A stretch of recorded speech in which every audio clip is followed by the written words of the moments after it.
Welcome to the Leader of the SNP, in Blackford. Thank you, Mr. Speaker. As I speak, the public is poring over the sordid details of what went on, out of the public eye, behind the high gates and the walls of the Prime Minister's residence, and the report is damning. It concludes, many gatherings and many individuals did not adhere to COVID guidance. Events were attended by leaders in government and should not have been allowed to happen. Junior civil servants believed their involvement was permitted by the attendance of senior leaders. There was an unacceptable lack of respect and poor treatment of security and cleaning staff. And crucially, Mr. Speaker, the senior leadership at the centre, both political and official, must bear responsibility for this culture. That leadership came from the top. And the Prime Minister, in the words of the report, must bear responsibility for the culture. A fish rots from the head. Mr. Speaker, the Prime Minister's dispatch box denial of a party taking place on the 13th of November is now proven to be untrue. He was there on the 13th of November, photographed, raising a toast, surrounded by gin, wine and other revellers. The charge of misleading Parliament is a resignation matter. Will the Prime Minister now finally resign? This Prime Minister has adopted a systematic, concerted and sinister pattern of evasion.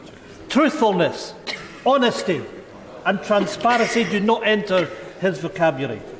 It is just not part of his way of being, and it speaks for the type of man that he is. Credibility, truth, morality all matter, and the Prime Minister has been found lacking time and time again, and he can shake his head, but that's the reality, Prime Minister. Ethics have to be part of our public life, and ethical behaviour has to be at the core of the demeanour and the response of any Prime Minister.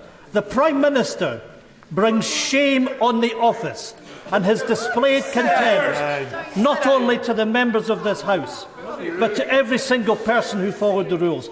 They stayed away from family, those who missed funerals, those who lost someone they loved. So when the Tory members opposite retire to the 1922 committee this evening, I hope they will bear in mind the now infamous government advert featuring a desperately ill COVID patient. It said, "Look into her eyes and tell her you never bend the rules." If they don't submit a letter, if they don't remove this Prime Minister, how will they ever look at their constituents in the eye ever again?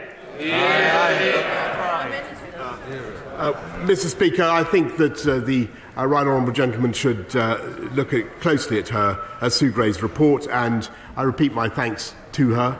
I stress that the nature and length of my involvement in these events is very clear from what she says, and I take full responsibility for what happened, and that is why we've taken the steps that we have to reform and improve the way Number 10 works. We are humbled by what has happened, and we have changed it.